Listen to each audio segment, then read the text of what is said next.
ఇవాళ సూటిగా అడుగుతున్నాం, ముందు వరంగల్లో మాదిగలు లేరా? ఈ ఫోటో చూడండి, ముగ్గురు ఉన్నారు ఇంట్లో. ఒకరు వర్ధన్నపేట ఎమ్మెల్యే, మా మాలా సామాజిక వర్గం సంబంధించిన సోదరుడు నాగరాజు. ఓకే, నువ్వు ఉన్నావు ఆయన పక్క, నువ్వు గన్పూర్కి సంబంధించిన ఎమ్మెల్యే, నువ్వు బయన్లా, నీ పక్కన ఉన్నది నీ కూతురు. ఇప్పుడు ఎంపీ టికెట్ కోసం ప్రయత్నం చేసి తెచ్చుకున్నావు. బీఆర్ఎస్ లో ఎంపీ టికెట్ మీ కూతురుకే, ఇప్పుడు కాంగ్రెస్ లో ఎంపీ టికెట్ మీ కూతురుకే. ఈ భారత రాజకీయాల్లో, ఈ తెలుగు రాజకీయాల్లో, తెలంగాణ రాజకీయాల్లో ఒక పార్టీలో టికెట్ తెచ్చుకొని అదే పార్టీ టికెట్ తీసుకున్న తర్వాత మళ్ళా దానికి రాజీనామా చేసి అదే ఎన్నికల్లో ఇంకో పార్టీ టికెట్ తెచ్చుకున్న చరిత్ర, నీచ రాజకీయాలు నడిపిన చరిత్ర నీదే. భారతదేశంలో అది ఇక్కడ జరగలే, తెలుగు నేల మీద ఎక్కడ జరగలే, తెలంగాణలో ఇక్కడ జరగలే.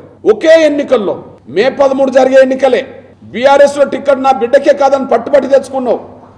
తర్వాత కాంగ్రెస్ గెలుపు వస్తుందని చెప్పి సిట్టింగ్ ఎంపీ దయాకర్ అయినా ఇంకోరైనా కాంగ్రెస్ గెలుతుందని తెలిసి చివరికి మళ్ళీ నమ్మిన సొంత పార్టీని కూడా ద్రోహం చేసి మళ్ళా ఇదే మే 13 జరగబోయే ఎన్నికల్లో కాంగ్రెస్ టికెట్ నీ బిడ్డకే ఇప్పించుకున్నావు. ఇప్పుడు నీ బిడ్డ ఎంపీ అని నువ్వు భావించుకుంటే మరి ఇక్కడ మాదిగలేరిగా. ఇప్పుడు ఇక్కడ వరంగల్లో మాదిగలేరి పాత్రికేయ మిత్రులారా, ఇగో చూడండి, కడియం సైడ్దే కాదు వరంగల్ జిల్లా, కృష్ణమాదిగారిది కూడా వరంగల్ జిల్లే. ఈ విషయంలో నిన్నటి వరకు వర్ధన్నపేట ఎమ్మెల్యే మాదిగా, ఇప్పుడు మా మాల సోదరుడు గెలిచిండు. ఓకే, అభ్యంతరం ఉన్నది, ప్రజల తీర్పు ఇచ్చిండ్రు. 2 గన్పూర్ ఎమ్మెల్యేగా ఒక బహిన్లా మీరు గెలిచారు. ఇప్పుడు మీరే మీ బిడ్డను తీసుకొచ్చి ఇక్కడ పోటీలో పెట్టేశారు. ఇప్పుడు ముగ్గురిని మాయం చేసినట్టే కదా, ఆరూరు రమేష్ అనే మాదిగైనా మాయం చేసినట్టే కదా కాంగ్రెస్ టికెట్ మాలలకి ఇచ్చి. అదే సమయంలో ఇప్పుడు నువ్వు రాజన్న టికెట్ లాక్కొని మాదిగ టికెట్ లాక్కొని నువ్వు మాదిగలకు ద్రోహం చేశావు కదా.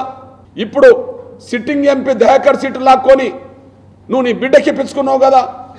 మరి ఇప్పుడు వరంగల్లో మాదిగలేరి, నీ లెక్క ప్రకారమే మాల ఎమ్మెల్యే ఒకరు ఉన్నారు, బయన్లుగా నువ్వు ఎమ్మెల్యే ఉన్నావు. 3వ వర్గం, బలమైన వర్గం, మెజార్టీ వర్గం మాదిగలే కదా. మాదిగలు ఎంపీగా కూడా ఉండద్దా?